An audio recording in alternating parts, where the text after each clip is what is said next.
ഇതുപോലുള്ള ഇൻഫർമേഷൻ വീഡിയോകൾക്കായി നമ്മുടെ ചാനലായ ജോയ് ഫോർ യു സബ്സ്ക്രൈബ് ചെയ്യുകയും ബെല്ലൈക്കൺ പ്രസ് ചെയ്ത് ഓൾ എന്ന ഓപ്ഷൻ എനേബിൾ ചെയ്യുകയും ചെയ്യാം. അതോടൊപ്പം തന്നെ ലൈക്ക് അടിക്കുക. വില്ലേജ് ഏറ്റുമാനൂർ നഗരസഭയിലെ 5-ാം വാർഡിലെ പ്രിയപ്പെട്ട ജനങ്ങളെ, അല്ലെ പ്രിയപ്പെട്ട ഗ്രാമവാസികളെ, അല്ലെ നഗരവാസികളെ എന്നൊക്കെ പറയുന്നതിലുപരി പ്രിയപ്പെട്ട ഭൂ ഉടമകളെ എന്ന് വേണം പറയാൻ. എന്നുവെച്ചാൽ സർവേ ഡിപ്പാർട്ട്മെന്റിന്റെ കാര്യമാണല്ലോ. അപ്പോൾ നമ്മൾ വസ്തു സംബന്ധമായ കാര്യമാണ് പറയുന്നത്. അപ്പോൾ നിങ്ങൾക്കറിയാം, ഏറ്റുമാനൂർ വില്ലേജിൽ ഡിജിറ്റൽ സർവേ നടക്കുന്നു എന്നുള്ള വിവരം നിങ്ങൾക്കറിയാം. അപ്പോൾ ഏറ്റുമാനൂർ വില്ലേജ് റീസർവേ ഇംപ്ലിമെന്റ് ചെയ്ത വില്ലേജാണ്. അപ്പോൾ ആളുകൾക്ക് പൊതുവെ ചില ആശങ്കകളൊക്കെ ഉണ്ട്. ഈ പറയുന്ന ഈ ഡിജിറ്റൽ സർവേ എന്തിനാണ്, അല്ലെ ഈ റെക്കോർഡ് കുളവാക്കാനല്ലേ, അല്ലെ അഴിമതിക്ക് കാരണമല്ലേ എന്നൊക്കെ ചോദിക്കുന്ന ആൾക്കാരുണ്ട്. അപ്പം ഞാൻ ചോദിക്കുവാണ്, വയനാട് ദുരന്തം നമ്മുടെ കൺമുമ്പിലുണ്ട്. മുണ്ടക്കൈ, ചൂരൽമല 2 ഗ്രാമങ്ങളിലെ വസ്തുവകകൾ നിശേഷം നഷ്ടപ്പെട്ടു, ഭൂമികൾ ഒലിച്ചുപോയി, വീടുകൾ നഷ്ടപ്പെട്ടു. അതുപോലെ തന്നെ ഭൗതികദേഹം മുഴുവനും റിക്കവർ ചെയ്യപ്പെട്ടിട്ടില്ല. അപ്പൊ ഈ ഗവൺമെന്റ് ഒരു കൃത്യം ഡേറ്റ ഇല്ലാതെ ഗവൺമെന്റ് പകച്ചു നിന്നു, ആരൊക്കെ എവിടേക്കാണ് എന്തൊക്കെയാണെന്ന് അറിയാതെ. അതേസമയം ഈ പറയുന്ന വയനാട്, ചൂരൽമല പോലുള്ള ആ വില്ലേജുകൾ, അവിടുത്തെ ആ ഗ്രാമങ്ങളിലെ വില്ലേജുകളിൽ ഡിജിറ്റൽ സർവേ നടന്നിരുന്നുവെങ്കിൽ ഈ റെക്കോർഡ് നഷ്ടപ്പെടുമായിരുന്നു. ഇല്ല, റെക്കോർഡ് ഡിജിറ്റൽ ആയിട്ടിരുന്നേനെ. അപ്പം ഈ കേരളത്തിലെ നമ്മുടെ ഈ പറയുന്ന 78 താലൂക്കുകളിലായിട്ടുള്ള 1666 വില്ലേജുകളുടെയും ഭൂരേഖകൾ ഡിജിറ്റലായി സർവേ ചെയ്യാൻ ഗവൺമെന്റ് തീരുമാനിച്ചതിന്റെ ഒരു കാരണം ഇതുപോലെ അടിക്കടി ഉണ്ടാകുന്ന പ്രകൃതി ദുരന്ത നിവാരണ പ്രവർത്തനങ്ങളെ ഏകോപിപ്പിക്കുന്നതിന് വേണ്ടി കൂടിയാണ്. അപ്പൊ അതിന് കാരണങ്ങൾ പലതുണ്ട്, നമുക്കറിയാം. അപ്പൊ അങ്ങനെ ഈ പറഞ്ഞു വരുമ്പോൾ സർവേയും റീസർവേയും എന്താണെന്നൊക്കെ ഒന്ന് പറഞ്ഞു വരണം. അപ്പൊ നമുക്കറിയാം, കേരളം എനിക്ക് എന്തോ ഒരു ഇതുണ്ട്. ഇപ്പൊ കേരളം നമുക്കറിയാം, ഈ പറയുന്ന ഈ സ്വാതന്ത്ര്യലബ്ധിക്ക് മുമ്പ് നാട്ടുരാജ്യങ്ങളായി നിലനിന്നിരുന്ന കാലത്തും സർവേ ഉണ്ടായിരുന്നു. അന്നത്തെ കാലത്ത് ഈ ഭൂനികുതി എന്ന് പറയുന്നത് മിക്ക രാജ്യങ്ങളുടെയും ഈ പറയുന്ന സാമ്പത്തിക സ്രോതസ്സായിരുന്നു ഈ ഭൂനികുതികളൊക്കെ തന്നെ. അപ്പൊ കേരളം ഈ പറയുന്ന നാട്ടുരാജ്യങ്ങളായി നിലനിന്നിരുന്ന കാലത്തും സർവേ ഉണ്ടായിരുന്നു. അന്നൊക്കെ എന്ന് പറഞ്ഞാൽ കണ്ടെഴുത്ത് കേട്ടെടുത്ത് 10 കൊല്ലുള്ള കസ്ര സർവേ ഒക്കെയാണ് ഉണ്ടായിരുന്നത്. പിന്നീട് കേരളത്തിൽ അടിസ്ഥാനപരമായി, അതായത് ശാസ്ത്രീയമായി ഒരു സർവേ നടന്നത് 1888 മുതൽ 1904 വരെയാണ്. ഇതിനെയാണ് നമ്മൾ സെറ്റിൽമെന്റ് സർവേ എന്ന് പറയുന്നത്. സെറ്റിൽമെന്റ് സർവേ റെക്കോർഡ് എന്നൊക്കെ ഒരുപക്ഷെ നിങ്ങൾ കേട്ടിട്ടുണ്ടാവും. അപ്പം ഈ പറയുന്ന, അതായത് റീസർവേ ഇംപ്ലിമെന്റ് ചെയ്യാത്ത വില്ലേജുകളിലും അതുപോലെ തന്നെ കോടതി വ്യവഹാരങ്ങളിലും ഒക്കെ തന്നെ ഇന്നും അടിസ്ഥാന രേഖയായി നമ്മൾ പരിഗണിക്കുന്നത് ഈ പറയുന്ന സെറ്റിൽമെന്റ് സർവേ റെക്കോർഡുകളാണ്. അപ്പൊ കേരളത്തിൽ 1666 വില്ലേജുകളുണ്ടെന്ന് പറഞ്ഞല്ലോ. അതിൽ തന്നെ ഏകദേശം 900 വില്ലേജുകളുടെ റീസർവേ പൂർത്തിയായിട്ടുള്ളൂ. ബാക്കി 600ഓളം വില്ലേജുകളുടെ റീസർവേ പൂർത്തിയാകാൻ കിടക്കുകയാണ്. അപ്പൊ അങ്ങനെ വന്നപ്പോഴാണ് പിന്നീട് നമുക്കറിയാം 2018 കേരളം കണ്ട വലിയ വെള്ളപ്പൊക്കം ഉണ്ടായി. അതായത് 8 ജില്ലകളെ ബാധിച്ചെന്ന. അപ്പൊ ഈ കോട്ടയം ജില്ലയുടെയൊക്കെ തന്നെ ഈ പറഞ്ഞ താഴ്ന്ന പ്രദേശങ്ങളൊക്കെ വെള്ളപ്പൊക്കം ബാധിച്ച പ്രദേശങ്ങളായിരിക്കും. അപ്പൊ ഈ 8 ജില്ലകളിലെ സർക്കാർ ഓഫീസുകളിലെ സംരക്ഷിക്കപ്പെടാത്ത റെക്കോർഡുകളൊക്കെ നശിച്ചു പോകാൻ കാരണമായി. പിന്നീട് 2019 മലപ്പുറത്തും അതുപോലെ തന്നെ വയനാട്ടിലുമൊക്കെ ഉരുൾപൊട്ടലുണ്ടായി. അപ്പൊ അങ്ങനെ വന്നപ്പം ഈ പറയുന്ന ദുരന്ത നിവാരണ പ്രവർത്തനങ്ങളെ ഏകോപിപ്പിക്കുന്നതിനും മറ്റ് ഡിപ്പാർട്ട്മെന്റുകൾ കൂടി ഉതകുന്ന തരത്തിൽ കേരളത്തിലെ മുഴുവൻ വില്ലേജുകളുടെയും സർവേ ചെയ്യാൻ ഗവൺമെന്റ് തീരുമാനിച്ചു. അത് അങ്ങനെയാണ് നമ്മൾ എന്റെ ഭൂമി എന്ന് പറയുന്ന ഒരു പോർട്ടൽ നമ്മൾ നാഷണൽ ഇൻഫോർമാറ്റിക് സെന്ററുമായിട്ട് ചേർന്ന് രൂപം കൊടുത്തിട്ടുണ്ട്, എന്റെ ഭൂമി. അപ്പൊ നിങ്ങൾ കണ്ട ആ നോട്ടീസിൽ തന്നെ കാണും, അതിന്റെ ടാഗ് ലൈൻ തന്നെ എല്ലാവർക്കും ഭൂമി, എല്ലാ ഭൂമിക്കും രേഖ, എല്ലാ സേവനങ്ങളും സ്മാർട്ട് എന്നാണ്. അപ്പൊ അതിന്റെ അടിസ്ഥാനത്തിൽ 2022 നവംബർ 1-ാം തീയതി എന്റെ ഭൂമി എന്ന് പറയുന്ന സർവേ, ഡിജിറ്റൽ സർവേ പദ്ധതി നമ്മൾ സംസ്ഥാന അടിസ്ഥാനത്തിൽ നമ്മുടെ ബഹുമാനപ്പെട്ട മുഖ്യമന്ത്രി ഉദ്ഘാടനം ചെയ്തു. ജില്ലാതലങ്ങളിലും അതിന്റെ ഉദ്ഘാടനങ്ങൾ നടന്നു. അപ്പൊ അങ്ങനെ നമ്മുടെ ഈ പറയുന്ന കോട്ടയം ജില്ലയിലാണെങ്കിൽ 5 താലൂക്കുകളായിട്ട് 100 വില്ലേജുകളാണ് ഉള്ളത്. അപ്പം നമ്മൾ വൈക്കം താലൂക്കിലെ 9 വില്ലേജുകളാണ് ഫസ്റ്റ് ഫേസിൽ ചെയ്തത്. പിന്നീട് സെക്കൻഡ് ഫേസിൽ ഓരോ നിയമസഭാ മണ്ഡലത്തിലും ഓരോ വില്ലേജുകൾ എന്നുള്ള രീതിയിൽ ചെയ്തു. അപ്പൊ അങ്ങനെ വന്നപ്പോൾ ഏറ്റുമാനൂർ നിയോജക മണ്ഡലത്തിൽ നമ്മൾ ചെയ്തത് ഈ പറയുന്ന ഓണന്തുരുത്ത് വില്ലേജാണ്. അതുകൂടാതെ ഇപ്പൊ ചങ്ങനാശ്ശേരിയിലാണെങ്കിൽ പായിപ്പാട് വില്ലേജ് ചെയ്തു. ഇപ്പൊ അതുപോലെ തന്നെ പുതുപ്പള്ളി നിയോജക മണ്ഡലത്തിലാണ് നമ്മൾ തോട്ടക്കാട് വില്ലേജ് എടുത്ത് ചെയ്തു. അപ്പൊ അങ്ങനെ അത് പൂർത്തിയായി. തേർഡ് ഫേസിലും നമ്മൾ 200ഓളം വില്ലേജുകൾ ചെയ്തു. അപ്പൊ 4-ാം ഘട്ടത്തിലുള്ള വില്ലേജാണ് ഏറ്റുമാനൂർ വില്ലേജ്. അപ്പൊ ഒരു വില്ലേജ് ഡിജിറ്റൽ സർവേക്കായിട്ട് എടുക്കുമ്പം ഈ പറയുന്ന ഈ കൈവശക്കാർ, ഭൂമിയുടെ കൈവശക്കാരനെ നമ്മൾ അതിനെ പാഴ്സൽ ഹോൾഡർ എന്നാണ് പറയുന്നത്. ഓരോ കൈവശക്കാരനെ നമ്മൾ ഓരോ പാഴ്സലിനെ നമ്മൾ പറയുക. അപ്പൊ അങ്ങനെ ഓരോ കൈവശക്കാരനും അറിഞ്ഞിരിക്കേണ്ട കുറേയധികം കാര്യങ്ങളുണ്ട്. അപ്പൊ ഞാൻ പറഞ്ഞല്ലോ, എന്റെ ഭൂമി എന്ന് പറയുന്ന പോർട്ടൽ നാഷണൽ ഇൻഫോർമാറ്റിക് സെന്ററുമായിട്ട് ചേർന്ന് നമ്മൾ രൂപം കൊടുത്തിട്ടുണ്ട്. ഇപ്പൊ എല്ലാവർക്കും അറിയാം, എല്ലാവരും ഈ പറയുന്ന ആൻഡ്രോയിഡ് ഫോൺ ഉപയോഗിക്കുന്നവരാ, എല്ലാവരുടെയും കയ്യിൽ ഡിജിറ്റൽ ഫോണാണ് ഉള്ളത്. അപ്പം ഇതും ഈ പറയുന്ന ഈ നിങ്ങളുടെ ആൻഡ്രോയിഡ് ഫോണിൽ ഗൂഗിളിൽ നിങ്ങൾ എൻ്റെ ഭൂമി എന്ന് മലയാളത്തിലോ ഇംഗ്ലീഷിലോ ടൈപ്പ് ചെയ്തൊന്ന് സെർച്ച് ചെയ്ത് നോക്കിയാൽ ഈ പറയുന്ന കേരള ഗവൺമെന്റിന്റെ എൻ്റെ ഭൂമി എന്ന് പറയുന്ന ഡിജിറ്റൽ സർവേ പദ്ധതിയുമായിട്ട് ബന്ധപ്പെട്ട മുഴുവൻ കാര്യങ്ങളും ഓഡിയോസ് ആയിട്ടും വീഡിയോസ് ആയിട്ടും ലേഖനങ്ങളായിട്ടും ട്യൂട്ടോറിയൽസ് ആയിട്ടും ഒക്കെ തന്നെ നിങ്ങൾക്ക് അതിനകത്ത് ലഭ്യമാണ്. അപ്പോൾ അത് കൂടാതെ ഈ പറയുന്ന ആ പോർട്ടലിൽ സിറ്റിസൺ ലോഗിൻ എന്ന് പറയുന്ന ഒരു ഡൊമൈൻ ഉണ്ട്. എന്ന് പറഞ്ഞാൽ ആൾക്കാർക്ക് നിങ്ങൾക്ക് നിങ്ങളുടെ phone number user I D ആയിട്ട് കൊടുത്ത് ഒരു പാസ്വേഡ് ക്രിയേറ്റ് ചെയ്ത് നിങ്ങൾക്ക് ഈ പറയുന്ന എൻ്റെ ഭൂമി എന്ന് പറയുന്ന ആ പോർട്ടലിൽ രജിസ്റ്റർ ചെയ്യാം. നിങ്ങൾ ഈ ഭൂമി ഉടമസ്ഥരെല്ലാം തന്നെ രജിസ്റ്റർ ചെയ്യണം. ഇപ്പോൾ നിങ്ങൾക്ക് അത് സാധിക്കുന്നില്ലെങ്കിൽ നിങ്ങളുടെ വീട്ടിൽ കൊണ്ടുപോയി നിങ്ങളുടെ മക്കളോട് പറയുകയോ അല്ല 6ാം ക്ലാസ് പഠിക്കുന്ന മോനുണ്ടെങ്കിൽ അല്ലെങ്കിൽ കൊച്ചുമോനുണ്ടെങ്കിൽ അവരോട് പറഞ്ഞാൽ അവർ നിങ്ങളുടെ phone number user I D ആയിട്ട് കൊടുത്ത് ഒരു പാസ്വേഡ് ക്രിയേറ്റ് ചെയ്ത് നിങ്ങൾക്ക് ഇത് രജിസ്റ്റർ ചെയ്ത് തരും. അങ്ങനെ രജിസ്റ്റർ ചെയ്താലുള്ള ഗുണമെന്ന് പറഞ്ഞാൽ നിങ്ങളിപ്പം നിങ്ങളുടെ വസ്തു സംബന്ധമായ കാര്യം എവിടെ പോയി അറിയുന്നത്? ഏറ്റുമാനൂർ വില്ലേജിൽ പോയി അറിയുന്നു. ഏറ്റുമാനൂർ വില്ലേജിൽ പോയി നിങ്ങളുടെ ഊഴത്തിനനുസരിച്ച് അവിടുത്തെ ഉദ്യോഗസ്ഥരുടെ സൗകര്യത്തിനനുസരിച്ച് വേണം ഈ പറയുന്ന ഭൂമിയുടെ വിവരങ്ങളൊക്കെ നിങ്ങൾ പരിശോധിക്കാൻ. അപ്പൊ ഈ പറയുന്ന ഈ റെക്കോർഡുകളെല്ലാം തന്നെ എന്താണ്? പേപ്പർ അധിഷ്ഠിത റെക്കോർഡുകളാണ്. അതായത് ഈ സെറ്റിൽമെന്റ് സർവേ റെക്കോർഡുകളായാലും ഈ പറയുന്ന റീസർവേ റെക്കോർഡുകളായാലും ഇതെല്ലാം തന്നെ പേപ്പർ അധിഷ്ഠിത റെക്കോർഡാണ്. ഈ റെക്കോർഡുകൾ തയ്യാറാക്കിയിരിക്കുന്ന പേപ്പറുകളിലാണ്, ഡ്രോയിങ്ങുകൾ തയ്യാറാക്കിയിരിക്കുന്ന പേപ്പറുകളിലാണ്, രജിസ്റ്ററുകൾ തയ്യാറാക്കിയിരിക്കുന്നതെല്ലാം പേപ്പറുകളിലാണ്. അപ്പൊ ഈ പറഞ്ഞ കാലപ്പഴക്കം കൊണ്ട് തന്നെ ഞാൻ പറഞ്ഞില്ല 1888 നമ്മൾ സെറ്റിൽമെന്റ് സർവേ ചെയ്തു. ആ റെക്കോർഡുകളെല്ലാം തന്നെ കാലപ്പഴക്കം കൊണ്ട് പൊളിഞ്ഞു പോവുകയോ അല്ലെങ്കിൽ മങ്ങിപ്പോവുകയോ നശിച്ചു പോവുകയോ ചെയ്യാൻ തുടങ്ങി. അങ്ങനെ വന്നപ്പോഴാണ് നമ്മൾ ഈ പറയുന്ന സർവേയും ഭൂരേഖയും വകുപ്പ് റവന്യൂ രജിസ്ട്രേഷൻ ഡിപ്പാർട്ട്മെന്റുകളുമായി ചേർന്ന് ഈ പറയുന്ന തദ്ദേശ സ്വയംഭരണ സ്ഥാപനങ്ങളുടെ സഹകരണത്തിലൂടെ കേരളത്തിലെ മുഴുവൻ വില്ലേജുകളുടെയും ഭൂരേഖകൾ ഡിജിറ്റലായി സർവേ ചെയ്യാൻ തീരുമാനിച്ച് അതിന്റെ അടിസ്ഥാനത്തിലാണ്. അപ്പൊ ഞാൻ പറഞ്ഞു വന്നെന്ന് പറഞ്ഞാൽ നിങ്ങളുടെ വസ്തു സംബന്ധമായ കാര്യത്തിൽ നിങ്ങൾ ഈ പറയുന്ന ഏറ്റുമാനൂർ വില്ലേജിൽ പോയി നിങ്ങളുടെ ഊഴമനുസരിച്ച് അവിടുത്തെ ഉദ്യോഗസ്ഥരുടെ സൗകര്യത്തിനനുസരിച്ച് വേണം നിങ്ങൾ ഇത് പരിശോധിക്കാൻ. അതേസമയം എൻ്റെ ഭൂമി എന്ന് പറയുന്ന പോർട്ടലിൽ നിങ്ങൾ രജിസ്റ്റർ ചെയ്തിട്ടുണ്ടെങ്കിൽ നിങ്ങൾക്ക് ആ പറയുന്ന എൻ്റെ ഭൂമി എന്ന് പറയുന്ന പോർട്ടലിലൂടെ കേരളത്തിൽ ഏത് വില്ലേജിൽ എവിടെയൊക്കെ നിങ്ങൾക്ക് വസ്തുക്കളുണ്ടോ ആ വസ്തുക്കളുടെ മുഴുവൻ ഭൂമി സംബന്ധമായ കാര്യങ്ങളും നിങ്ങൾക്ക് ഈ പറയുന്ന എൻ്റെ ഭൂമി എന്ന് പറയുന്ന പോർട്ടലിലൂടെ പരിശോധിക്കാൻ പറ്റും. വീട്ടിലിരുന്ന് പരിശോധിക്കാം, നിങ്ങളുടെ മക്കൾ വിദേശത്തിരുന്ന് പരിശോധിക്കുക, എവിടെ ഇരുന്ന് വേണമെങ്കിലും പരിശോധിക്കാൻ പറ്റും. അപ്പോൾ അതാണ് അതിന്റെ ഗുണം. അതുകൂടാതെ അതിനായി നമ്മൾ റവന്യൂ ഡിപ്പാർട്ട്മെന്റിന്റെ മുഴുവൻ രേഖകളും റിലീസ് എന്ന് പറയുന്ന സോഫ്റ്റ്വെയറിന്റെ സഹായത്തോടുകൂടി, റവന്യൂ ലാൻഡ് ഇൻഫർമേഷൻ സിസ്റ്റം എന്നാണ് അറിയപ്പെടുന്നത്. റിലീസ് എന്ന് പറയുന്ന ഒരു സോഫ്റ്റ്വെയറിന്റെ സഹായത്തോടുകൂടി നമ്മൾ ഈ എൻ്റെ ഭൂമി എന്ന് പറയുന്ന പോർട്ടലിലേക്ക് അപ്ഡേറ്റ് ചെയ്തിട്ടുണ്ട്. മെറ്റാഡാറ്റ എന്ന് പറയുന്ന ഫോമിൽ ലഭ്യമാക്കിയിട്ടുണ്ട്. അപ്പോൾ അതുപോലെ തന്നെ ഭൂമി സംബന്ധമായ കാര്യങ്ങൾ നമ്മൾ ഈ റവന്യൂ, അതായത് ഈ വില്ലേജ് ഓഫീസ് എന്ന് പറയുന്നത് റവന്യൂ ഡിപ്പാർട്ട്മെന്റിൽ ഏറ്റവും താഴത്തെ തട്ടിലുള്ള ഘടകമാണ്. അതുകൂടാതെ ഈ പറയുന്ന വേറൊരു ഡിപ്പാർട്ട്മെന്റൂടെ നമ്മൾ ഭൂമി സംബന്ധമായ കാര്യത്തിനുണ്ട്. ഏതാണ്? Registration department. നമ്മൾ ഭൂമി വാങ്ങുകയോ വിൽക്കുകയോ ചെയ്യണമെങ്കിൽ സബ് രജിസ്ട്രാർ ഓഫീസിൽ പോയി രജിസ്റ്റർ ചെയ്യേണ്ട ആവശ്യമുണ്ടല്ലോ. അപ്പൊ രജിസ്ട്രേഷൻ ഡിപ്പാർട്ട്മെന്റ് അവരുടെ സേവനങ്ങളെല്ലാം തന്നെ പേൾ എന്ന് പറയുന്ന സോഫ്റ്റ്വെയർ, അതായത് package for effective administration of registration laws എന്ന് അറിയപ്പെടുന്നത് പേൾ എന്ന് പറയുന്ന ഒരു സോഫ്റ്റ്വെയറിന്റെ സഹായത്തോടുകൂടി ഇതിലേക്ക് അപ്ഡേറ്റ് ചെയ്തിട്ടുണ്ട്. അപ്പം തന്നെ അതുകൂടാതെ ഈ survey department, survey and land records department ഈ മാപ്പ് എന്ന് പറയുന്ന ഒരു സോഫ്റ്റ്വെയർ ഉണ്ട്, effective mapping application for surveying എന്ന് അറിയപ്പെടും. അപ്പൊ ഈ മാപ്പ് എന്ന് പറയുന്ന സോഫ്റ്റ്വെയറിന്റെ സഹായത്തോടുകൂടി നമ്മൾ എൻ്റെ ഭൂമി എന്ന് പറയുന്ന ഇതിലേക്ക് നമ്മൾ ആക്കിയിട്ടുണ്ട്. അപ്പം നിങ്ങൾ ഓരോ കൈവശക്കാരനും ചെയ്യേണ്ടതെന്ന് പറഞ്ഞാൽ ഈ എൻ്റെ ഭൂമി എന്ന് പറയുന്ന പോർട്ടലിൽ രജിസ്റ്റർ ചെയ്യണം. കൂടാതെ ഓരോരുത്തരും തങ്ങളുടെ കൈവശ ഭൂമിയുടെ അതിർത്തികൾ കൃത്യമായി തെളിച്ചിട്ട് ഈ വരുന്ന ഉദ്യോഗസ്ഥരെ കാണിച്ചു കൊടുക്കണം. അപ്പൊ ഈ പറയുന്ന ഇതെന്ന് പറഞ്ഞാൽ നമുക്ക് പറയാം, പണ്ടൊക്കെ എന്ന് പറഞ്ഞാൽ ചെയിനും ക്രോസ്റ്റാഫും ഒക്കെ ആയിരുന്നു ഉപയോഗിച്ചുകൊണ്ടിരുന്നത്. ഇപ്പൊ പിന്നീട് ടൈപ്പ് കൊണ്ടുള്ള അളവുകളായി മാറി. പിന്നീട് ടോട്ടൽ സ്റ്റേഷൻ എന്ന് പറയുന്ന ഒരു ഉപകരണമായി മാറി. ഇപ്പൊ ഉള്ളെന്ന് പറയുന്നത് ഈ പറയുന്ന സാറ്റലൈറ്റ് സിഗ്നൽസിന്റെ അടിസ്ഥാനത്തിൽ വർക്ക് ചെയ്യുന്ന RTK റോവർ എന്ന് പറയുന്ന റിയൽ ടൈം കിനമാറ്റിക് റോവർ എന്ന് പറയുന്ന ഒരു മെഷീൻ ഉപയോഗിച്ചാണ് അത് സർവേ ചെയ്യുന്നത്. അപ്പൊ അതുകൊണ്ട് ആ ഒരു പോളിന്റെ അറ്റത്ത്, പോയിന്റഡ് ആയിട്ടുള്ള ഒരു പോളിന്റെ അറ്റത്ത് മൗണ്ട് ചെയ്തിരിക്കുന്ന ഒരു മെഷീനാണ് ഇത്, റിയൽ ടൈം റോവർ എന്നൊക്കെ നമ്മൾ പറയും. അപ്പൊ നിങ്ങളുടെ വസ്തു ദീർഘചതുരമായിട്ട് കിടക്കുകയാണെങ്കിൽ ഈ വസ്തുവിന്റെ പോയിന്റിൽ അങ്ങനെ 4 പോയിന്റിൽ പിടിച്ചു കഴിയുമ്പോൾ ഈ വസ്തുവിന്റെ ഡിജിറ്റൽ ഡ്രോയിങ് ഡിജിറ്റലായി വരച്ചു വരപ്പെടുകയും അതിന്റെ വിസ്തീർണം അപ്പം തന്നെ കാൽക്കുലേറ്റ് ചെയ്യപ്പെടുകയും ചെയ്യും. അപ്പോൾ അതുകൊണ്ടാണ് നിങ്ങളുടെ വസ്തുവിന്റെ അതിർത്തികൾ കൃത്യമായിട്ട് തെളിച്ചിടണമെന്ന് പറയുന്നത്. അപ്പൊ ഈ പറയുന്ന വരുന്നതെന്ന് പറഞ്ഞാൽ ഒരു സർവേയറും ഒരു ഹെൽപ്പറും കൂടിയാണ് വരുന്നത്. അപ്പൊ ഈ പറയുന്ന നമ്മൾ സ്ഥിര ജീവനക്കാരുടെ കുറവുകൊണ്ട് നമ്മൾ എംപ്ലോയ്മെന്റിൽ നിന്നും റിസർവേഷൻ മാനദണ്ഡം പാലിച്ചുകൊണ്ട് കുറേയധികം ആൾക്കാരെ ഹയർ ചെയ്തിട്ടുണ്ട്, അതായത് എടുത്തിട്ടുണ്ട്.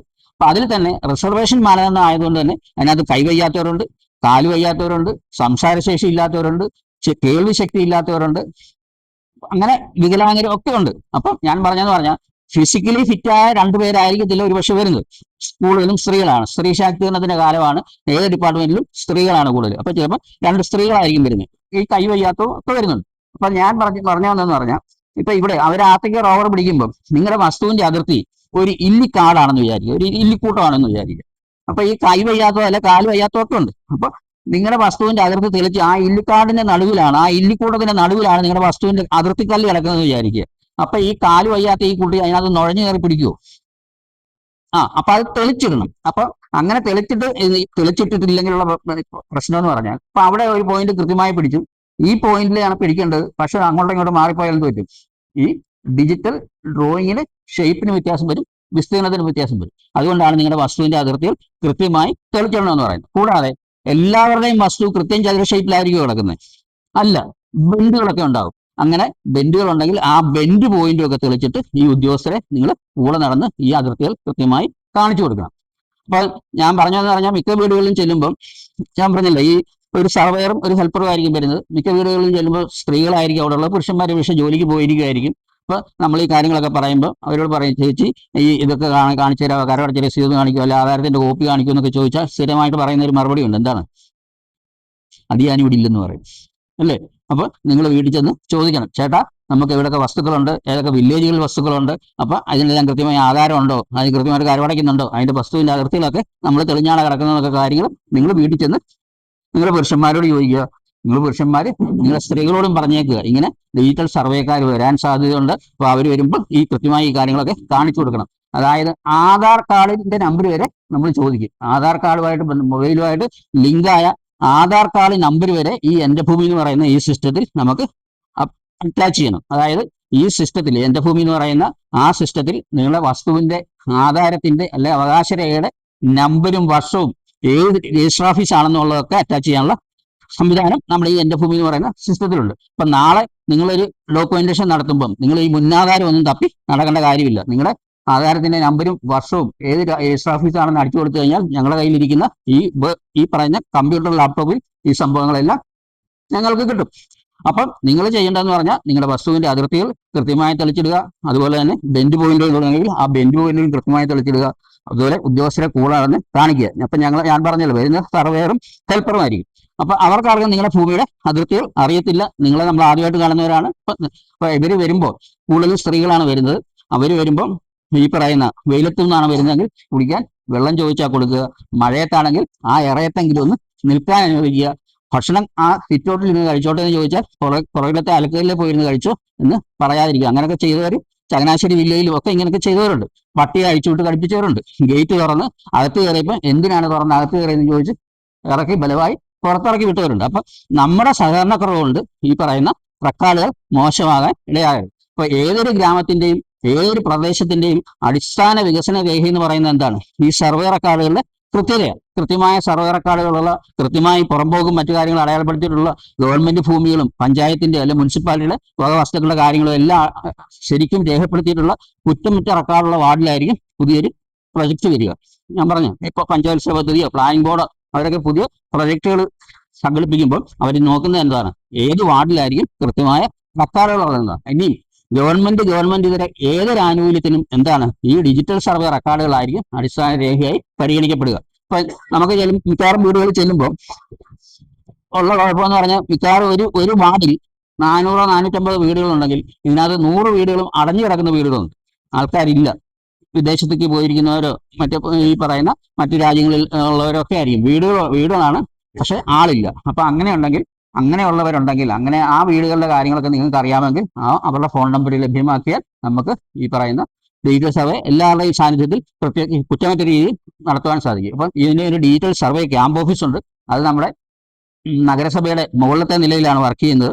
അവിടെ കുടുംബശ്രീക്കാരൊക്കെ വന്നിരിക്കുന്ന സ്ഥലമൊക്കെ ഉണ്ടല്ലോ, അവിടെ നിങ്ങൾ കേട്ടിട്ടുണ്ടെങ്കിൽ കാണാം. അവിടെ ആണ് ഞങ്ങൾക്ക് താൽക്കാലികമായി ഞങ്ങൾക്ക് തന്നിരിക്കുന്നത്. ഞാൻ പറഞ്ഞല്ലോ, ഈ പറയുന്ന അടിസ്ഥാന സൗകര്യം എല്ലാം ചെയ്തു തരേണ്ടത് പഞ്ചായത്ത് ഡിപ്പാർട്ട്മെന്റുകാരാണ്. പക്ഷെ ഇപ്പൊ മുനിസിപ്പാലിറ്റിയോട് നമ്മൾ ആവശ്യപ്പെട്ടിട്ട് ഈ പറയുന്ന അവരോട് ആവശ്യപ്പെട്ടപ്പോൾ അവർക്ക് ഞങ്ങൾക്ക് സൗകര്യപ്രദമായ ഒരു സ്ഥലം ലഭ്യമാക്കാൻ അവർക്ക് സാധിക്കുന്നില്ല.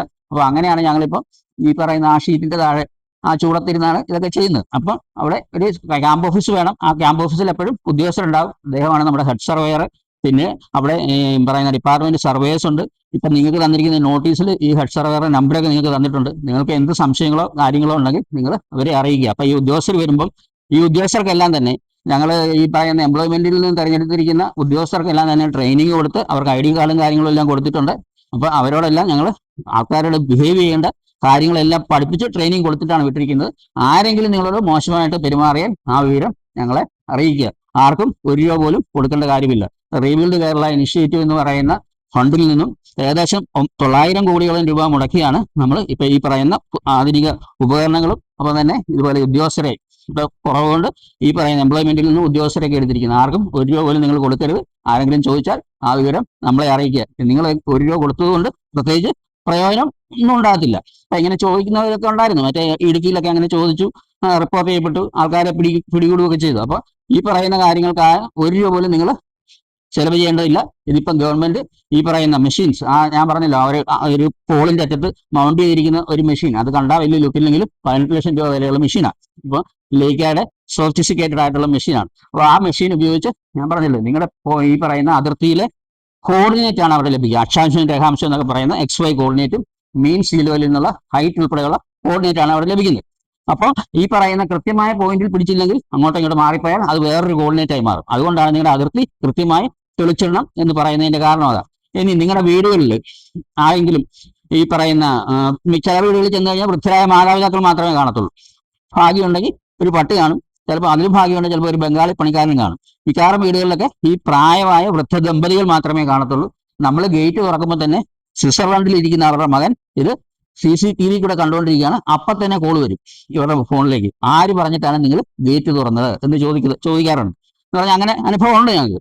അപ്പൊ അതുകൊണ്ട് ഈ മക്കള് അങ്ങനെ ഉള്ളവരുണ്ടെങ്കിൽ ഈ പറയുന്ന വൃദ്ധരായ മാതാപിതാക്കൾ മാത്രമേ ഉള്ളൂ. അവർക്ക് നടന്നു വന്ന് ഈ പറയുന്ന അതിർത്തികളൊന്നും കാണിച്ചു തരാൻ ശേഷിയില്ലാത്തവരാണെങ്കിൽ അവർക്കൊരു നോമിനിയെ അവർക്ക് ഇതിനകത്ത് വെക്കാം. അതായത് എനിക്ക് പകരമായി ഇന്നയാള് ഫോറം നമ്പർ 16A എന്ന് പറയുന്ന ആ ഫോറം പ്രകാരം ഒരു നോമിനിയെ നിങ്ങൾക്ക് വെക്കാൻ അധികാരമുണ്ട്. അപ്പൊ നിങ്ങൾക്ക് വേണ്ടി അവർ ഈ പറഞ്ഞ കാര്യങ്ങളെല്ലാം അവർ തന്നെ നടത്തി തരും. കൂടാതെ നമ്മളിങ്ങനെ വന്ന് നിങ്ങളുടെ വീട്ടിൽ വന്ന് സർവേക്ക് വരുമ്പോൾ ഞങ്ങൾ ഏത് സർവേ നമ്പറിലാണ് നിൽക്കുന്നതെന്നൊക്കെ ഉള്ളത് ഞങ്ങളുടെ ഈ സിസ്റ്റത്തിൽ ഞങ്ങൾക്ക് മനസ്സിലാവും. വാട്സപ്പിൽ നിങ്ങൾ ഓൺലൈൻ ആണോ എന്ന് അറിയുന്നത് എങ്ങനെയാണ്?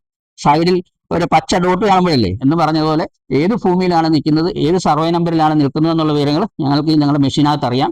അതിന്റെ അപ്പോഴത്തെ റവന്യൂ റെക്കോർഡും അത് ആരുടെ പേരിലാണെന്നുള്ളതൊക്കെ ഞങ്ങളുടെ കയ്യിൽ വരും. ഇനി ആ ആളല്ല നിങ്ങളെങ്കിൽ നിങ്ങൾക്ക് ഈ ഭൂമി കിട്ടാനുണ്ടായ കാരണം അതിന്റെ ആധാരോ പട്ടയോ അവകാശരേഖ ഏതാന്ന് വെച്ചാൽ ആധാരമാകാം, പട്ടയമാകാം, കോളേജ് ഇത് പ്രകാരം കിട്ടിയതാകാം, ലേലത്തിൽ പിടിച്ചതാകാം, വിൽപ്പത്ര പ്രകാരം ഉള്ളതാകാം, എങ്ങനെയുള്ളതായാലും അതിന്റെ അവകാശരേഖയുടെ ഒരു പകർപ്പെങ്കിലും നിങ്ങളുടെ കയ്യിൽ കാണണം. ചിലർ ഈ പറയുന്ന ബാങ്കിൽ എന്തെങ്കിലും ആവശ്യത്തിന് പണയം വെച്ചിട്ടുണ്ടെങ്കിൽ അതിന്റെ ഒരു കോപ്പിയെങ്കിലും എടുത്ത് നിങ്ങളുടെ കയ്യിൽ വെച്ചേക്കണം. അതുകൂടാതെ നിങ്ങളോട് ഞങ്ങൾ നിങ്ങളുടെ മൊബൈൽ നമ്പർ ചോദിക്കും. മൊബൈൽ നമ്പർ ചോദിക്കുമ്പോൾ ആ മൊബൈൽ നമ്പർ ഞങ്ങളുടെ ഈ സിസ്റ്റത്തിൽ അപ്ഡേറ്റ് ചെയ്ത് കഴിയുമ്പോൾ നിങ്ങളുടെ മൊബൈലിലേക്ക് ഒരു OTP വരും.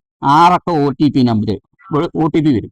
1 ടൈം പാസ്വേഡ് എന്ന് പറയുന്നത്. അത് ഡിജിറ്റൽ സർവേ എന്റെ ഭൂമി എന്ന് പറഞ്ഞാൽ തന്നെ വരുന്നത്. ഇപ്പോഴത്തെ കാലത്ത് ആൾക്കാർക്ക് ഈ പറയുന്ന മൊബൈലിൽ OTP ഒക്കെ വരുന്നത് പേടിയാണ്, പ്രായമായവർക്കൊക്കെ. എന്ന് പറഞ്ഞാൽ എന്താ, വിർച്വൽ തട്ടിപ്പും വിർച്വൽ അറസ്റ്റും ഓൺലൈൻ തട്ടിപ്പും നടക്കുന്ന കാലം. അതുകൊണ്ട് ഞങ്ങളുടെ കാശൊക്കെ പോകുമെന്ന് ഒക്കെയുള്ള സംശയമുള്ള ആൾക്കാരുണ്ട് OTP ഒക്കെ പറഞ്ഞു കൊടുത്താൽ.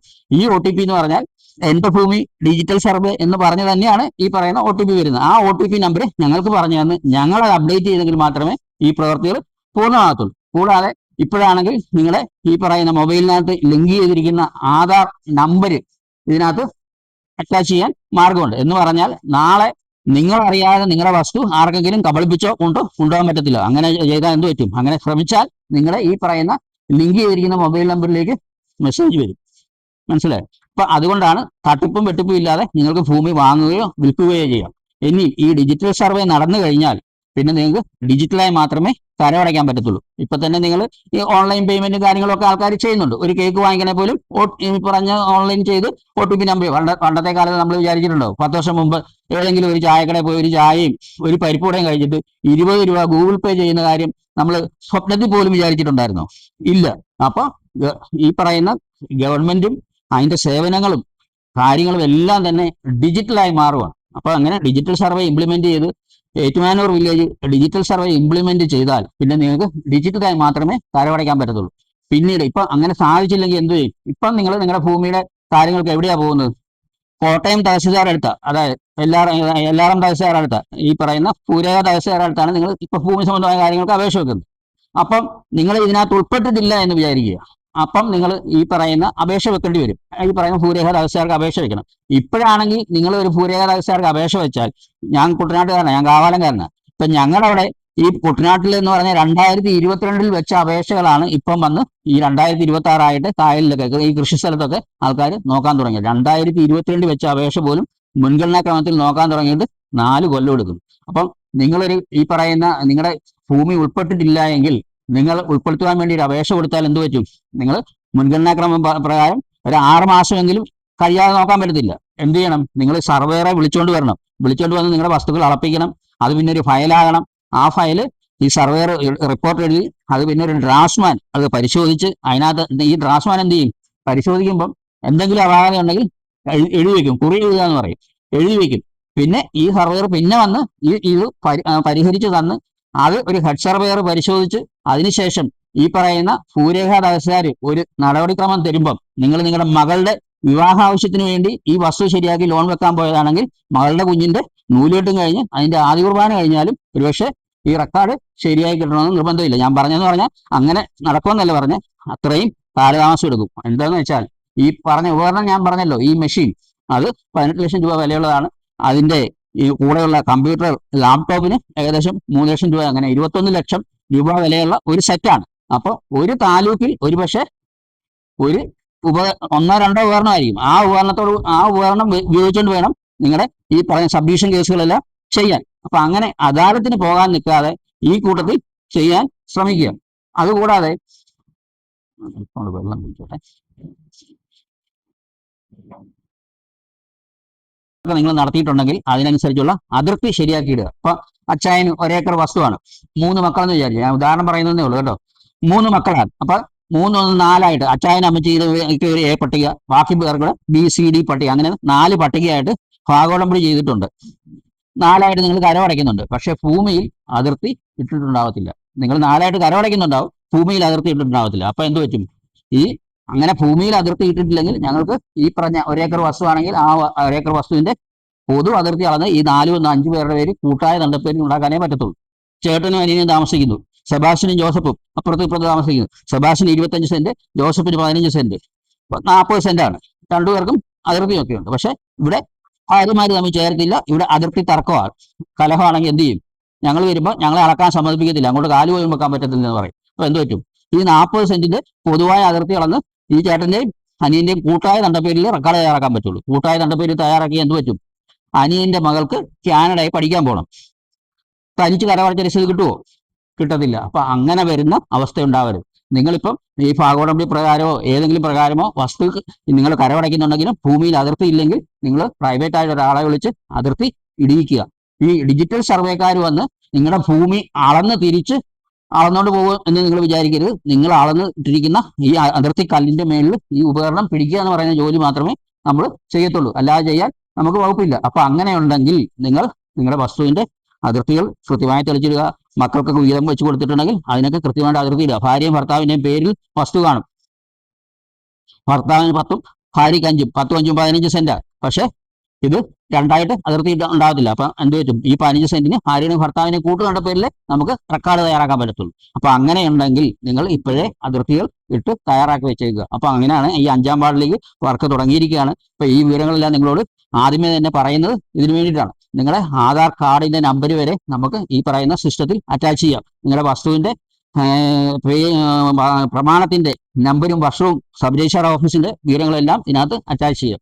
ഇനി ആരെങ്കിലും ഈ പറയുന്ന അളക്കുന്ന സമയത്ത് നിങ്ങൾ ഇവിടെ ഇല്ല, എന്തെങ്കിലും കാഷ്വാലിറ്റി ഉണ്ടായി, നിങ്ങൾക്ക് എവിടെയെങ്കിലും പോകണം, ചിലപ്പോൾ മകളുടെ പ്രസവത്തിന്റെ കാര്യത്തിനോ അല്ലെങ്കിൽ മക്കളുടെ കൂടെ വിദേശത്തേക്കോ ഒക്കെ പോകുന്നവരുണ്ടെങ്കിൽ, അങ്ങനെ പോകുന്നവരുണ്ടെങ്കിൽ നിങ്ങൾ നിങ്ങളുടെ അയലോക്കത്താരോട് ഒന്ന് പറഞ്ഞു വെച്ചേക്കുക. ഇങ്ങനെ ഉദ്യോഗസ്ഥർ വരുമ്പം ഈ അതിർത്തി കാണിച്ചു കൊടുക്കണം. അതുകൂടാതെ നിങ്ങൾ ആരും ഇല്ലെങ്കിൽ നിങ്ങളുടെ കരമടച്ച രസീതിന്റെ പുറകിൽ നിങ്ങളുടെ വാർഡ് നമ്പർ എഴുതി ഈ പറയുന്ന ഡിജിറ്റൽ സർവേ ഓഫീസിൽ എത്തിച്ചാൽ അവര് നിങ്ങളെ വിളിച്ച് നിങ്ങളുടെ സാന്നിധ്യം ഉറപ്പുവരുത്തി ചെയ്യും. അപ്പൊ അതുകൊണ്ട് ഇത് കൃത്യമായി ചെയ്യാൻ ഉള്ള കാര്യമാണ്. ഇതിനെ സർവേ ജാഗ്രതാ സമിതി എന്താ പറയുന്നത്. അതായത് പണ്ടൊക്കെ എന്ന് പറഞ്ഞാൽ ഒരു 6 നോട്ടിഫിക്കേഷൻ ഒക്കെ നടത്തി വന്ന് അളന്നോണ്ട് പോകത്തുള്ളായിരുന്നു. ഇപ്പൊ ഈ കാര്യങ്ങളെല്ലാം നിങ്ങളോട് കൃത്യമായി പറഞ്ഞ് മനസ്സിലാക്കി തന്നു വേണം ചെയ്യാനാണ്. അപ്പൊ നമ്മളോടുള്ള സഹകരണ കുറവുകൊണ്ട് റെക്കോർഡ് മോശമാകരുത്. ഞങ്ങളുടെ ഈ പറയുന്ന ഒരു ഹെൽപ്പറെ, അപ്പോൾ ആ കുട്ടി വൈക്കംകാരിയാണ്, അത് എഴുതിയ ആത്മകഥയാണ്. ആ നെല്ലിമരം പുല്ലാണ് എന്നുള്ള ആത്മകഥയാണ് ഇപ്പൊ ഡിഗ്രിക്ക് സെക്കൻഡ് പേപ്പർ സപ്ലിമെന്റ് ആയിട്ട് പഠിപ്പിക്കുന്നുണ്ട്. ആ കുട്ടി ഇതുപോലെ അളക്കാനായിട്ട് അവിടെ വീട്ടിൽ ചെന്നപ്പോൾ പട്ടിയെ അഴിച്ചു വിട്ട് അതിന് ആവാത ചൂടം കടിച്ച് അത് മെഡിക്കൽ കോളേജിലായിരുന്നു. അപ്പൊ അങ്ങനെയൊക്കെ ചെയ്യുന്നവരുണ്ട്. അവസാനം ഈ പറഞ്ഞ ആള് എനിക്ക് തലയ്ക്ക് സുഖമില്ല എന്ന സർട്ടിഫിക്കറ്റ് ഹാജരാക്കിയാണ് എന്ത് ചെയ്തത്, ജാമ്യം വാങ്ങിച്ചത്. അപ്പൊ അങ്ങനെയൊക്കെ ചെയ്യുന്ന ആൾക്കാരുണ്ട്. അങ്ങനെയൊന്നും ചെയ്യാതിരിക്കുക. ഞാൻ പറഞ്ഞല്ലോ, അതുങ്ങൾ വരുമ്പോൾ കുടിക്കാൻ വെള്ളം ചോദിച്ചാൽ കൊടുക്കുക. ലേഡീസ് ആണ് ശുചിമുറി ഒന്ന് ഉപയോഗിക്കണമെന്ന് ആവശ്യപ്പെട്ടാൽ അത് സമ്മതിക്കുക. മഴയാണെങ്കിൽ ആ ഇറയത്തെങ്കിലും നിൽക്കാൻ അനുവദിക്കുക. ഈ പറഞ്ഞ അവിടെ നിന്ന് കഴിച്ചോട്ടെ എന്ന് ചോദിക്കുമ്പോൾ പുറത്തെ അലക്കല്ലേ പോയിരുന്ന് കഴിച്ചോ എന്നൊക്കെ പറഞ്ഞ ആൾക്കാരുണ്ട്. അപ്പൊ അതുകൂടാതെ ഞങ്ങളിപ്പോ ഏതെങ്കിലും ഒരു വീട്ടിൽ സഹായിക്കുന്ന ആൾക്കാരുടെ വീട്ടിലായിരിക്കും ഈ ഇൻസ്ട്രുമെന്റിന്റെ ഇതിന് വലിയ ബാഗുണ്ട്, വലിയ ചുവന്ന ബാഗ. അപ്പൊ ഈ ബാഗും കാര്യങ്ങളെല്ലാം ഞങ്ങൾ ഏതെങ്കിലും ഒരു വീടിന്റെ സിറ്റൗട്ടിലായിരിക്കും വെക്കുന്നത്. അപ്പൊ മിക്കവാർക്കും പരാതിയുണ്ട്, ഇവരെല്ലാം ആ വീട്ടിൽ പോയി അവർക്ക് എന്തൊക്കെ ചെയ്തു കൊടുക്കുന്നതല്ല, ഈ സാധനം നോക്കുന്ന അല്ലെങ്കിൽ സൂക്ഷിക്കുമെന്ന് ഉറപ്പ് ഏതെങ്കിലും ഒരു വീടിന്റെ സിറ്റൗട്ടിലായിരിക്കും ഇത് വെക്കുന്നത്. എന്ന് പറഞ്ഞാൽ ഗേറ്റ് തുറന്ന് അകത്ത് കയറിയപ്പോൾ എന്തിനാണ് നിങ്ങൾ കയറിയതെന്ന് ചോദിച്ചു മാടപ്പള്ളി വില്ലേജിൽ 7-ാം വാർഡിൽ അങ്ങനെ ഇറക്കി വിട്ട് കഴിഞ്ഞാൽ അതിന്റെ പിറ്റേ ദിവസം തന്നെ പിന്നെ വേറെ മീറ്റിംഗ് ഒക്കെ നടത്തി ആൾക്കാരോട് കാര്യങ്ങൾ പറയുമായിരുന്നു. അപ്പൊ ആൾക്കാരോട് സഹകരണക്കുറവുണ്ട്, ഇത് റെക്കോർഡ് മോശമായി പോകരുത്. അപ്പൊ അതുകൂടാതെ നിങ്ങളുടെ ആ 5-ാം വാർഡിൽ ഈ മീറ്റിംഗ് അല്ലെ ഫീൽഡ് വർക്ക് കഴിയുമ്പോൾ ഈ പറഞ്ഞ ഫീൽഡിലെ അളവുകളൊക്കെ കഴിയുമ്പോൾ നിങ്ങളുടെ വാർഡിൽ നിങ്ങളുടെ കൗൺസിലറുമായിട്ട് ആലോചിച്ച് നിങ്ങൾക്ക് ഈ റെക്കോർഡ് പരിശോധിക്കാൻ, അതായത് ഈ റെക്കോർഡ് പരിശോധിച്ച് പ്രീ-9 ക്യാമ്പ് എന്ന് പറയും, റെക്കോർഡുകൾ പരിശോധിക്കുക. അതായത് ഇനി നിങ്ങളുടെ ഡ്രോയിങ് ശരിയാണോ, അതിന്റെ വിസ്തീർണം കറക്റ്റ് ആണോ, ഈ പറഞ്ഞ വീട്ടുപേരും പേരും ഒക്കെ രേഖപ്പെടുത്തിയിരിക്കുന്നത് ശരിയാണോ, ഫോൺ നമ്പർ ശരിയാണോ എന്നുള്ള മൊബൈൽ വെരിഫിക്കേഷൻ ഒക്കെ ഉണ്ട്. ഞാൻ പറഞ്ഞല്ലോ, നിങ്ങളുടെ മൊബൈൽ നമ്പർ നമ്മൾ ചോദിക്കും, അതിലേക്ക് ഒരു OTP നൽകും. ആ OTP ഞങ്ങൾക്ക് പറഞ്ഞു തരണം. ഈ OTPയുടെ കാലാവധി എന്ന് പറയുന്നത് 5 മിനിറ്റ് ഒക്കെ ഉള്ളൂ. അപ്പൊ എല്ലാവരുടെയും വീട്ടിൽ ചിലപ്പോൾ OTP വെരിഫിക്കേഷൻ നടന്നു വരത്തില്ല. അപ്പൊ ഇതുപോലെ പ്രീ-9 ക്യാമ്പ് നടത്തി നിങ്ങളുടെ മൊബൈൽ വെരിഫിക്കേഷൻ ഞങ്ങൾ നടത്തും. അല്ലാതെ തന്നെ ഞങ്ങൾ ഓഫീസിൽ നിന്ന് ഈ പറയുന്ന മൊബൈൽ നമ്പർ ഞങ്ങൾ വാങ്ങിക്കുമ്പോൾ വാങ്ങിച്ചോണ്ട് പോകും, അതൊക്കെ ഞങ്ങൾ സിസ്റ്റത്തിലാക്കും. എന്നിട്ട് നിങ്ങളെ വിളിച്ച് ചോദിക്കുകയും ഒക്കെ ചെയ്യും, അതെല്ലാം ചെയ്യും. അപ്പൊ പ്രീ-9 ക്യാമ്പുകൾ നമ്മൾ നടത്തും. എന്ന് പറഞ്ഞാൽ നിങ്ങൾക്കെല്ലാം ഈ റെക്കോർഡുകളെല്ലാം പരിശോധിച്ച് എന്തെങ്കിലും തെറ്റുണ്ടെങ്കിൽ തിരുത്താം, ഈ പറയുന്ന പേരിന് വ്യത്യാസം ഉണ്ടെങ്കിൽ മാറ്റാം, ഈ പറഞ്ഞ വീട്ടുപേരിൽ വിഷം ഉണ്ടെങ്കിൽ മാറ്റാം, ഈ വിസ്തീർണം നിങ്ങൾക്ക് പരിശോധിക്കാം, ഡ്രോയിങ് പരിശോധിക്കാം, ഇതെല്ലാം ഉണ്ടാകും. പ്രീ-9 ക്യാമ്പുകൾ നടത്തും. അങ്ങനെ ആ ക്യാമ്പ് നടത്തുന്നത് പറയുന്നത് ഏതെങ്കിലും മെമ്പറോട് ആലോചിച്ച് ആരെങ്കിലും നേരെ ഈ ഇപ്പൊ ചങ്ങനാശ്ശേരിയിലൊക്കെ ഞങ്ങൾ നടത്തിയെന്ന് പറഞ്ഞാൽ അങ്കണവാടിയുടെ മുകളിൽ സൗകര്യമുള്ള സ്ഥലങ്ങളുണ്ടായിരുന്നു. അപ്പൊ അവിടെ വൈഫൈ കണക്ഷൻ ഉണ്ട്. ഇപ്പൊ ഞങ്ങളുടെ സിസ്റ്റത്തിന്റെ ഈ കണക്ഷൻ എന്തെങ്കിലും ലോ ആകുമോ, വൈഫൈ ഞങ്ങളുടെ സിസ്റ്റത്തിന്റെ നെറ്റ്വർക്കിന്റെ കണക്ഷന് എന്തെങ്കിലും ബുദ്ധിമുട്ടുണ്ടെങ്കിൽ വൈഫൈ കണക്ഷൻ ഉള്ള ഒരു സ്ഥലത്താണെങ്കിൽ, വൈഫൈ കണക്ഷൻ ഉള്ള ഒരു വീടാണെങ്കിൽ ആ വീട്ടിലെ സിറ്റൗട്ടിലൊക്കെ വെച്ച് നമ്മൾ നടത്താറുണ്ട്. അപ്പൊ ആൾക്കാർ വന്നാൽ അവർ ഇരിക്കാൻ സൗകര്യമൊക്കെ ഉള്ള, അതായത് ആൾക്കാർ വരുന്നതുകൊണ്ട് തകരാറില്ലാത്ത വീടുകൾ. ചിലർക്കൊക്കെ എന്ന് പറഞ്ഞാൽ ഒരു വീട് അടിച്ചു തുടച്ച് മിനിക്കൊക്കെ ഇട്ടിരിക്കുന്നത് വേറെ ആൾക്കാർ വന്ന് കയറുന്ന ഇഷ്ടമില്ലാത്തവരൊക്കെ ഉണ്ട്. അപ്പം അങ്ങനെയല്ല, ആൾക്കാരൊക്കെ വന്നാലും അവർ സൗമനസ്യമുള്ള അങ്ങനെയുള്ളവരുടെ വീടുകളിൽ വൈഫൈ കണക്ഷനൂടെ ഉണ്ടെങ്കിൽ സൗകര്യമായി. എന്ന് പറഞ്ഞാൽ ഞങ്ങളുടെ നെറ്റിന് എന്തെങ്കിലും സ്ലോ ആവുകയോ എന്തെങ്കിലും പോരായ്മ ഉണ്ടായാൽ ആ വൈഫൈ കണക്ഷനോട് ഉപയോഗിച്ച് നിങ്ങൾക്ക് റെക്കോർഡുകൾ പരിശോധിക്കാം. അപ്പൊ ആ റെക്കോർഡുകൾ പരിശോധിക്കുന്നതെന്ന് പറഞ്ഞാൽ 3-4 ലാപ്ടോപ്പ് കമ്പ്യൂട്ടർ വെച്ചിട്ടാണ്. അപ്പം ആൾക്കാർക്ക് ഇരിക്കാനും ആ വെക്കാനുള്ള സൗകര്യം മതി. അപ്പൊ അത് നിങ്ങളെ അറിയിക്കും. അതുകൂടാതെ നിങ്ങളുടെ വാർഡ് കൗൺസിലറെ എല്ലാം കൂടി ഞങ്ങൾ ഏറ്റുമാനൂർ ഡിജിറ്റൽ സർവേ എന്നുള്ള പേരിൽ ഒരു വാട്സപ്പ് ഗ്രൂപ്പ് ഉണ്ടാക്കിയിട്ടുണ്ട്. അപ്പൊ അളക്കാൻ വരുന്നതിന്റെ വസ്തു അളക്കാൻ വരുന്ന ഏതൊക്കെ ഭാഗത്താണ് വരുന്നത് എന്നുള്ള വിവരങ്ങളൊക്കെ ഞങ്ങൾ ഈ മെമ്പർമാരെ അറിയിക്കും. അത് അവർക്ക് വാട്സപ്പ് ഗ്രൂപ്പുകളൊക്കെ ഉണ്ടാവുമല്ലോ, കൂട്ടായ്മകളൊക്കെ ഉണ്ടാവും, അവിടെ നിങ്ങളെ അറിയിക്കും. അപ്പൊ അതുകൂടാതെ ഞങ്ങൾ ഈ വസ്തു അളന്ന് ചെന്ന് തീരുന്ന സ്ഥലത്ത് ഞങ്ങൾ ഈ പറയുന്ന അതിന്റെ അടുത്തുള്ള 3-4 വീട്ടുകാരോട് നമ്മൾ പറയും, ഇങ്ങനെ വരും, ഏതെങ്കിലും കാരണവശാൽ അവധി ദിവസങ്ങളിൽ വരത്തില്ല, പ്രവൃത്തി ദിവസമേ വരത്തുള്ളൂ. അപ്പൊ ഇതൊക്കെ നിങ്ങളോട് പറയുകയാണ്. ഇതിന്റെ ഉദ്ദേശം, ഇതിനെ സർവേ ജാഗ്രതാ സമിതി എന്നാണ് പറയുന്നത്. അപ്പൊ ഇതിന് എന്തെങ്കിലും സംശയങ്ങളുണ്ടെങ്കിൽ പെട്ടെന്ന് ചോദിച്ചാൽ ഞങ്ങളുടെ HS മറുപടി പറയും. ഇത് കൂടാതെ ഞാൻ പറഞ്ഞല്ലോ, ഇതിന്റെ ഡിജിറ്റൽ സർവേ ഓഫീസ്, ഇതിന്റെ ഒരു ക്യാമ്പ് ഓഫീസ് നമ്മൾ ഈ പറയുന്ന നഗരസഭയുടെ മുകളിലത്തെ നിലയിൽ വർക്ക് ചെയ്യുന്നുണ്ട്. അവിടെ എല്ലാ ദിവസവും അവരാരെങ്കിലും വല്ല ഫീൽഡ് ഇൻസ്പെക്ഷനോ മറ്റൊക്കെ പോകുകയാണെങ്കിൽ അവിടെ എഴുതി വെച്ചിട്ട് പോകും, ഇങ്ങനെ പുറത്തു പോയിരിക്കുകയാണ്, ഫോൺ നമ്പറും ഉണ്ട്. അപ്പൊ എന്ത് സംശയങ്ങളുണ്ടെങ്കിലും നിങ്ങൾക്ക് അവിടെ വന്ന് ചോദിക്കും, പറയുകയോ നിങ്ങളുടെ ബുദ്ധിമുട്ട് എന്തെങ്കിലും ഉണ്ടെങ്കിൽ അറിയിക്കുകയോ ചെയ്യാം. അപ്പൊ അങ്ങനെ അറിയിച്ചാൽ അതൊക്കെ പരിഹരിച്ച് ചെയ്യാൻ ഞങ്ങൾ ശ്രമിക്കും. അപ്പം ഇതിനെ ഈ പറയുന്ന സർവേ ജാഗ്രതാ സമിതി എന്നാണ് പറയുന്നത്. ഇത്രയും പേര് വന്നതിൽ എനിക്ക് വലിയ സന്തോഷമാണ്. സാധാരണ നമ്മൾ ഈ സർവേ എന്നൊക്കെ പറഞ്ഞ് മീറ്റിങ്ങിന് വിളിച്ചാൽ ആൾക്കാർക്ക് വലിയ താല്പര്യമൊന്നുമില്ല. ഞാൻ കരമടയ്ക്കുന്നുണ്ട്, എൻ്റെ ഈ കരമടച്ച രസീതുണ്ട്, എൻ്റെ ഭൂമിയുടെ വസ്തുവിന് എൻ്റെ പ്രമാണമുണ്ട്, പിന്നെ എനിക്ക് എന്താണെന്ന് ചിന്തിക്കുന്ന ആൾക്കാരുമുണ്ട്. ഇപ്പൊ ഈ പറഞ്ഞ നമ്മളെ ഈ മുനിസിപ്പാലിറ്റി പരിസരത്ത് വലിയ അധികം വിസ്തൃതിയുള്ള ഭൂമികളൊന്നും കാണത്തില്ല. പക്ഷെ ഈ റബ്ബർ തോട്ടം, 5 ഏക്കർ റബ്ബർ തോട്ടമൊക്കെ ഉള്ളവർ അവരോട് ഈ അതിർത്തിയൊക്കെ തെളിക്കാൻ പറഞ്ഞു കഴിഞ്ഞാൽ വലിയ ബുദ്ധിമുട്ടാണ്. എന്ന് വെച്ചാൽ 1000 രൂപയ്ക്ക് ബംഗാളിയെ പോലും കിട്ടുന്നില്ല. അപ്പം ഈ തെളിച്ചിടുമ്പോൾ അത് അത് അങ്ങനെ ബുദ്ധിമുട്ടുള്ളവരുണ്ട്. തെളിക്കാതെ മാടപ്പള്ളിയിലാണെങ്കിൽ ഞങ്ങളുടെ ഒരു സർവേറുടെ കാലിന്റെ അടിയിൽ നിന്നാണ് ഒരു പ്രാവശ്യം മൂർഖം കമ്പനിയെ തല്ലിക്കൊന്നത്. എന്ന് പറഞ്ഞാൽ കാട് പിടിച്ച് കിടക്കുന്ന സ്ഥലമൊക്കെ ഒന്ന് തെളിച്ചു തരാൻ പറയുമ്പോൾ ആൾക്കാർക്ക് മടിയാണ്. അപ്പൊ അത് അല്ല, അങ്ങനെ ആയത് നിങ്ങളുടെ വസ്തു. ഇപ്പൊ ഈ കാര്യങ്ങൾ ഡിജിറ്റലായി വന്നു കഴിഞ്ഞാൽ പിന്നെ ഡിജിറ്റലായിട്ടേ നടക്കുള്ളൂ. ഞാൻ പറഞ്ഞല്ലോ, പിന്നീട് നിങ്ങളൊരു അദാലത്തിൽ കൂടെ പോയി ഇത് തിരുത്താൻ പോയി കഴിഞ്ഞാൽ നിങ്ങൾ ഒത്തിരി ബുദ്ധിമുട്ടേണ്ടി വരും. അപ്പൊ ഈ കൂട്ടത്തിൽ ഈ കാര്യങ്ങളൊക്കെ ചെയ്യുക. അപ്പോൾ അതുപോലെ തന്നെ എല്ലാവരുടെയും ഭൂമികൾ നമ്മൾ അളക്കും. ഈ പുറമ്പോക്കിനോട് ചേർന്നുള്ള ഭൂമികൾ അളക്കും. ആരെങ്കിലും പുറമ്പോക്കൊക്കെ കൈവശം വെച്ചിട്ടുണ്ടെങ്കിൽ ആ പുറമ്പോക്കിന്റെ റെക്കാർഡ് ഞങ്ങളുടെ കയ്യിലുണ്ട്. റോഡിന് ഇത്ര വീതി, ആറിന് ഇത്ര വീതി എന്നൊക്കെ ഉള്ളത് ഞങ്ങളുടെ റെക്കാർഡുണ്ട്, ഞങ്ങളുടെ കയ്യിലുണ്ട്. അപ്പൊ ഞങ്ങൾ ആ പുറമ്പോക്കൊക്കെ നിലനിർത്തിയേ ചെയ്യത്തുള്ളൂ. അവരെ ഫിസിക്കലായിട്ട് ആരെങ്കിലും ഭൂമി കയ്യേറി വെച്ചിട്ടുണ്ട് ഒഴിപ്പിക്കാനൊന്നും ഞങ്ങൾ വരത്തില്ല. പക്ഷെ ഞങ്ങൾ റെക്കാർഡ് തയ്യാറാക്കുന്നത് ഈ പറയുന്ന പുറമ്പോക്ക് റോഡും തോടും ചാലുകളും ഒക്കെ ഉള്ളതും ഈ ഗവൺമെന്റ് ഭൂമിയും പഞ്ചായത്തിന്റെ ഭൂമിയും അതുപോലെ തന്നെ മുനിസിപ്പാലിറ്റി ആസ്തി രജിസ്റ്റർ പ്രകാരമുള്ള റെക്കാർഡുകളെല്ലാം തയ്യാറാക്കും. അപ്പം ഈ പറയുന്ന ഭൂമി, അധിക ഭൂമി കൈവശം ഉള്ളവരുണ്ടാവും. അതായത് അന്യ കൈവശമോ പുറമ്പോക്കോ മറ്റു കാര്യങ്ങളോ തർക്കമോ ഒന്നും ഇല്ലാതെ അധിക ഭൂമി കയ്യിൽ ഇരിക്കുന്നവരൊക്കെ ഉണ്ട്. അപ്പൊ അങ്ങനെയുള്ളവർക്കൊക്കെ ഗവൺമെന്റ് റെക്കാർഡ് കൊടുക്കാൻ ആഗ്രഹിക്കുന്നുണ്ട്. അപ്പൊ ഈ പറഞ്ഞ കാര്യങ്ങൾ നിങ്ങളോട് പറയുക എന്നുള്ളതാണ് ഞങ്ങളുടെ ഉദ്ദേശ ലക്ഷ്യം. എന്തെങ്കിലും സംശയം ഉണ്ടെങ്കിൽ പെട്ടെന്ന് ചോദിച്ചാൽ ഞങ്ങളെ ഹെഡ് സർവേയർ മറുപടി പറയും.